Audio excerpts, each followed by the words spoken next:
Yeah, I think they are. I think unstoppable. When you watch the game against Man United, I thought that De Bruyne probably got a 7 out of 10. Haaland got a 7 out of 10. Grealish got a 7 out of 10.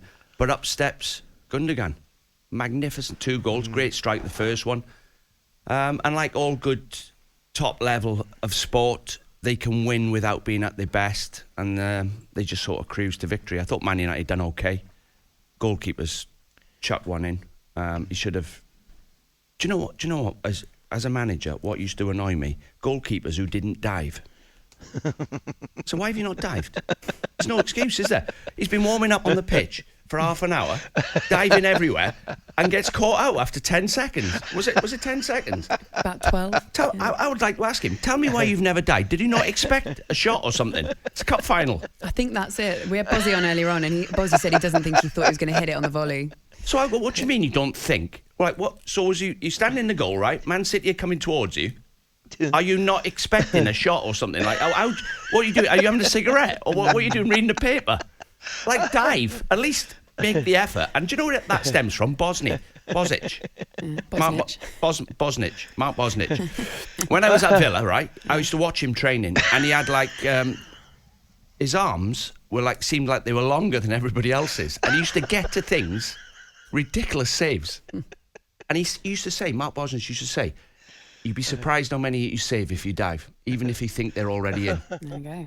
He might have done better at the weekend. You never know. So you think De Gea was at fault for both goals, not just the second, where he could have got down a bit quicker? No. Maybe. First goal, Laura, was a bit harsh because it's a great volley, right? But if he'd have dived, it might have gone in. But there's no excuse for not diving. 3 minutes later, Rodri gets a header in from an in-swinging free kick. Yeah. It's a side netting. He never moved for that either. He's got diver's boots on. And then the third goal... that can't go in. Not at this level. It can't go in. Hold on a minute. If he's got diver's boots on, then he must dive. I mean, that goes without saying. I mean, Dino, I'm taking your point, but if he has got diver's boots on, surely that would allow him to dive. But they weren't flippers.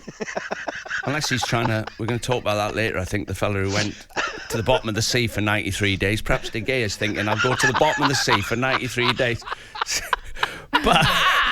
But Ali, the second goal, he's got to save it. Oh, he went done in stages, didn't he? Do you know he what, really though? did. I'm not pointing the finger at him on his own. The front three, plus Eriksson, never turned up. Agreed. Blunt. Agreed. Manchester City won that game without being anywhere near their best level of performance. Do you know who was good when he came on? Garnacho was very bright. Yes. I looked at that and I thought, wow, what a shame. That game sort of needed a little bit more of that in it earlier, maybe. Well, Jadon Sancho, right? 80 million. I'm looking at him thinking... You and Sancho, here we go again. Well, no, I look at Matoma, Matoma looks like a Brighton. He looks like he's won a prize to play for Brighton. Yes. He can't believe it every time he goes out. He picks the ball up and he's got no thought apart from getting the other side of the fullback, crossing it or coming inside and shooting. I look at Sancho and then you look at Garnacho, who come on and done the same as Matoma. And Jadon Sancho, you were at the club, you're on 250 grand a week to make goals and score goals. That's why you're here. Make goals and score goals. He's not producing the goods. And if you're at a big club, you get moved on quickly. Can I ask a question? Well, that's what I'm here to do, I suppose.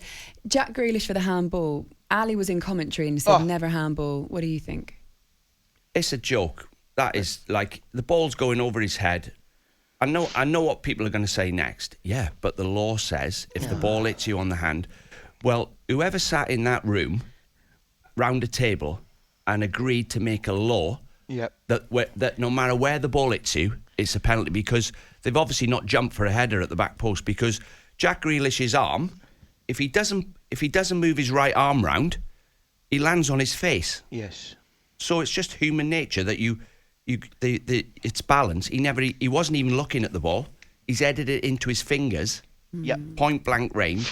So they'll say by the letter of the law that's a penalty, but we all know it's not a penalty, and whoever made the law needs to change it quick, because you don't understand how people's bodies work. Unless you make a law that you've got to tie your hands behind your back. The law is an ass, as they say sometimes. Exactly.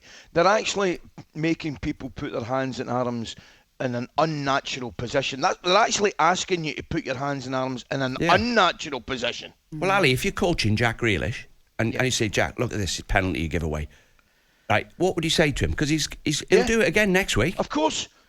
Because it's natural, Joe. Yeah. It's funny because I was sat with Karen Carney for the game, and she was talking about how impressive Jack's defending has been recently, about how that part of his game's really improved, getting back quick. There's been a couple of games as well where his interventions on one-on-ones, for example, has been marvellous. So it felt like a little bit of a shame. But what it did do, though, is make the game a bit more exciting, because I really feared after 12, 15 seconds, I was like, no, that can't be it. But actually, I don't know, I enjoyed it. I thought, all in all, I thought City were the right winners, and I thought the penalty gave it a little bit more entertainment, even if perhaps the purists in football don't think that should have been a penalty and don't think that's the right rule.